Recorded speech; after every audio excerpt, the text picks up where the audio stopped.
In the year 251 AD, as the Roman Empire crumbled under barbarian invasions, plague, and internal betrayals, a young man of barely 18 was swept into a destiny he never asked for.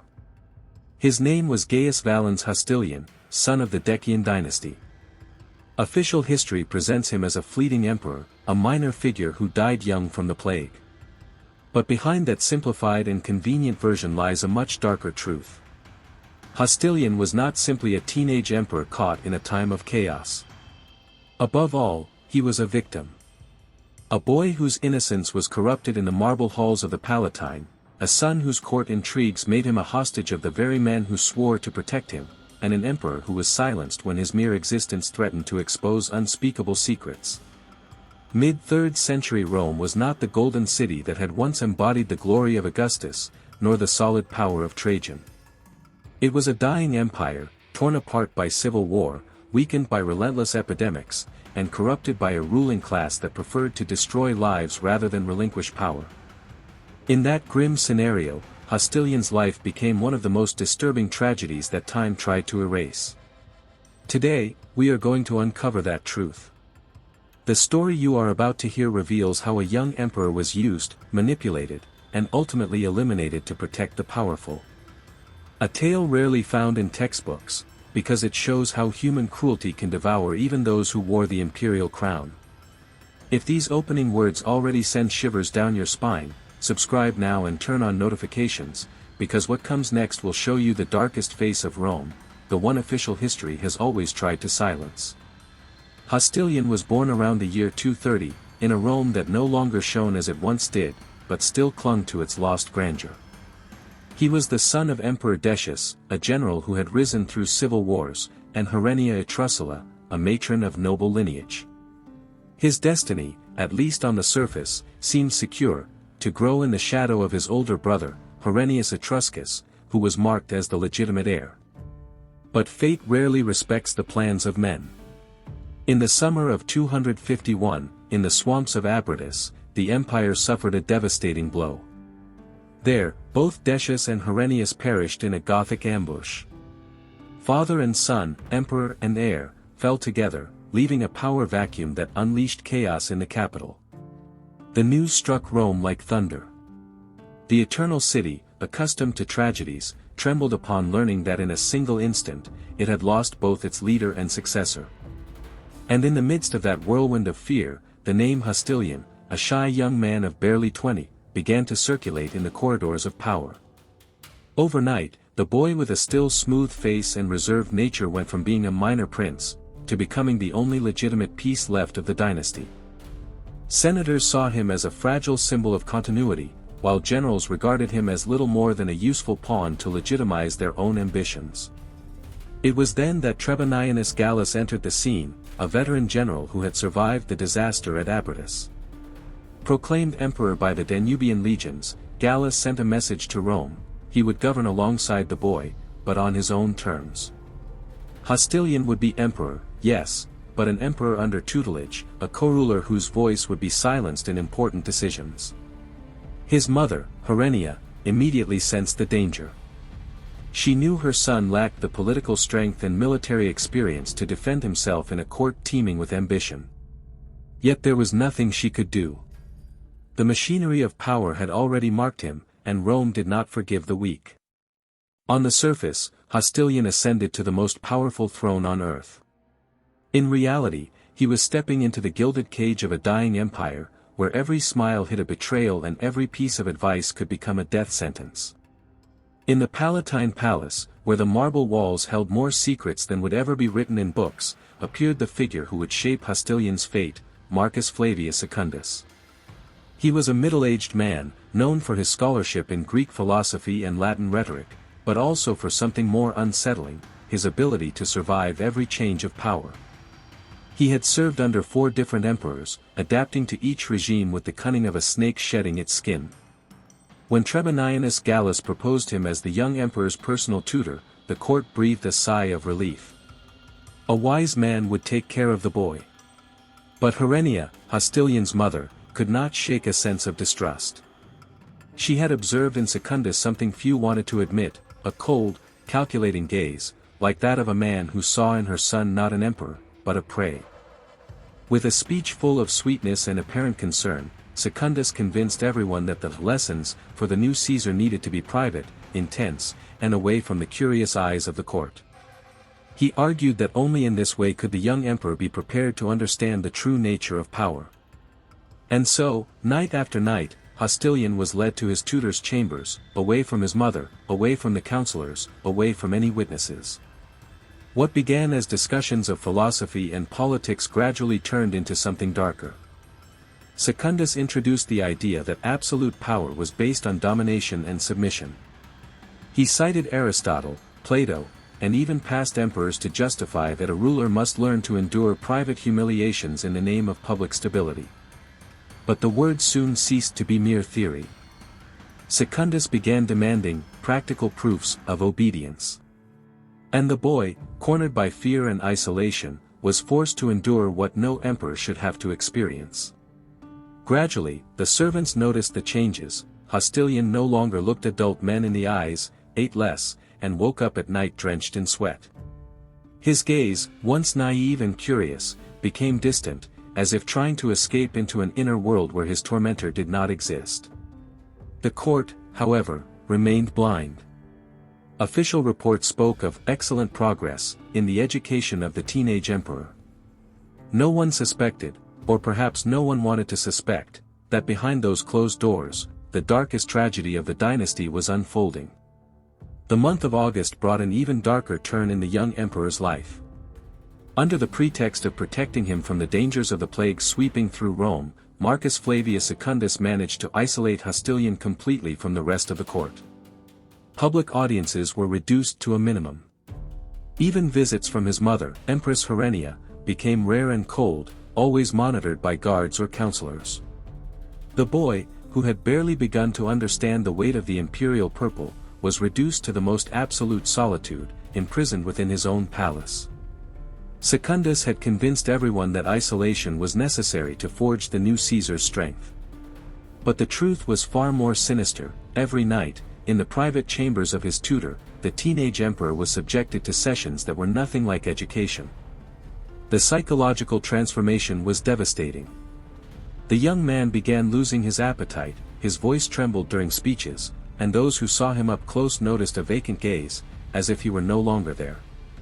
Servants whispered that they heard him talking to himself or waking up screaming the names of his dead father and brother.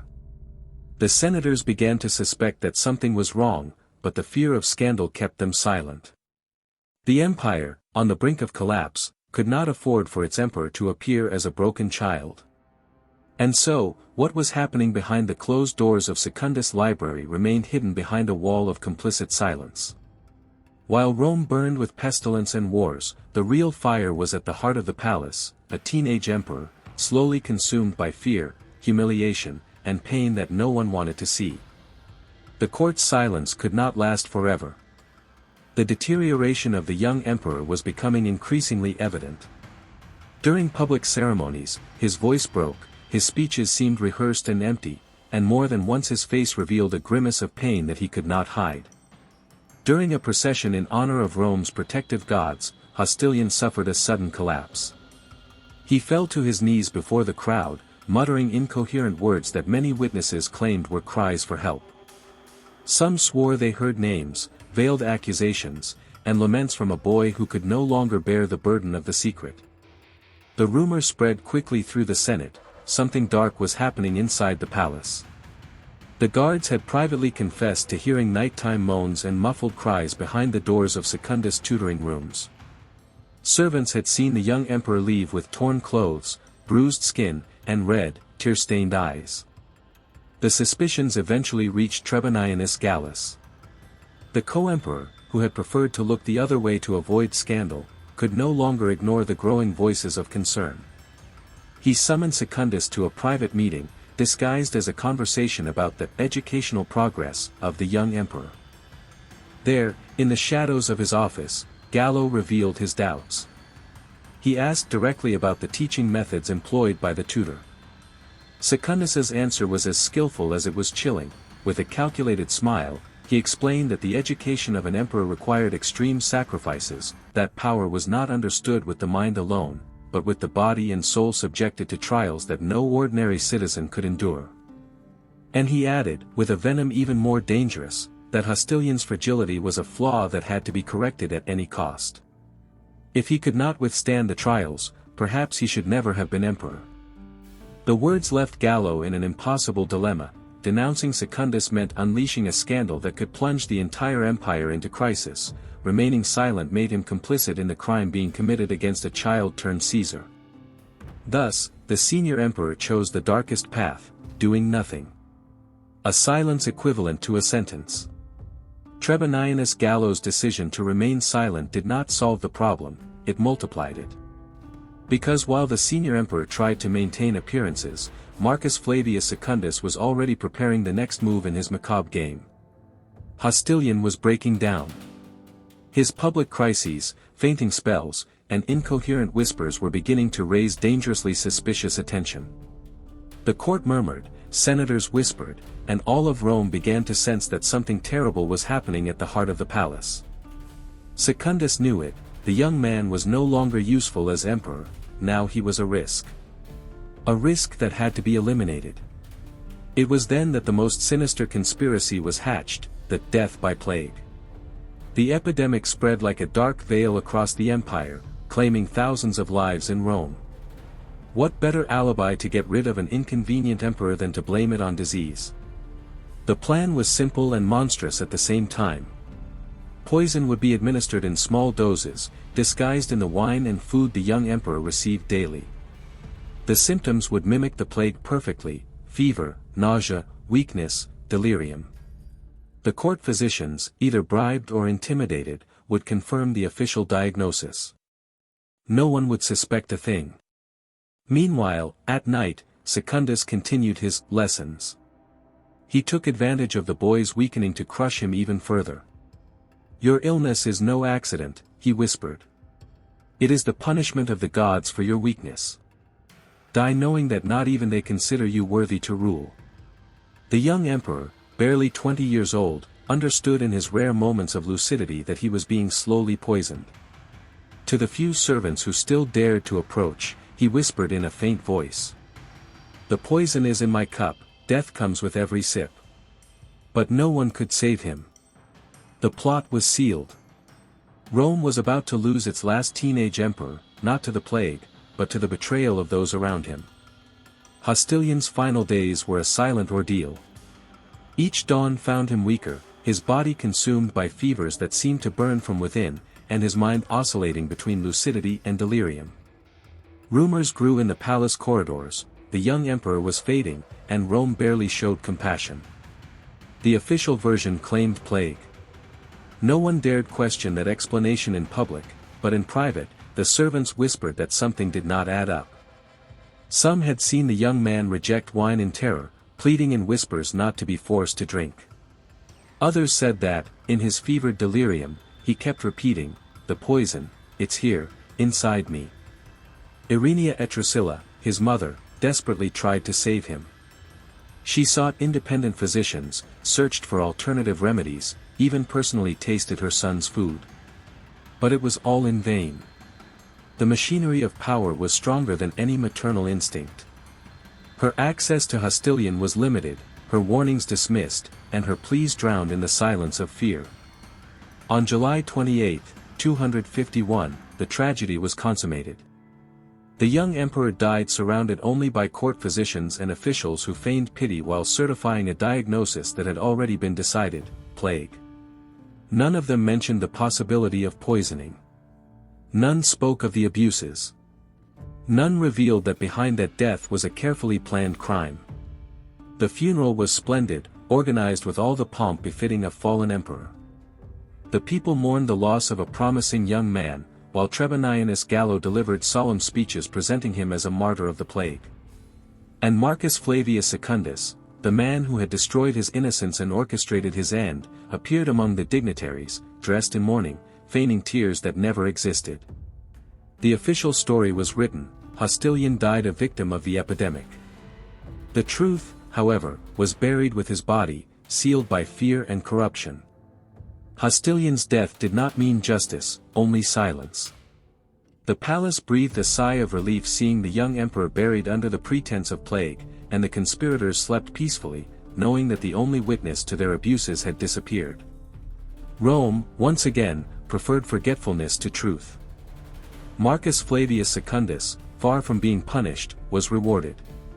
His closeness to power turned him into a trusted advisor, and his methods, though shrouded in shadow, were tolerated by the imperial machinery. Thus, Hostilian's executioner continued moving through marble corridors, protected by the very system that had allowed the tragedy. Trebonianus Gallus, now sole emperor, consolidated his position as if nothing had happened. Official speeches spoke of stability, unity, and hope, but the reality was different. The empire continued sinking into wars, epidemics, and intrigues, while the blood of a young emperor remained an uncomfortable secret within the walls of the Palatine. Irenia Etrusilla, the mother, slowly disappeared from the public scene. Her final years were an eternal mourning, marked by the impotence and pain of having been unable to save her son. For her, Rome was not the center of the world, but the tomb of her family. Hostilian's name was reduced to a footnote in history books, a teenage emperor who died of the plague. But behind that brief line lies a dark truth, that of a boy destroyed by those who should have protected him, an emperor silenced so that the powerful could preserve their throne. His story, buried for centuries, reminds us that absolute power not only breeds tyrants, but also creates victims. And that sometimes, the greatest corruption does not lie in lost battles, but in the crimes committed in the name of stability.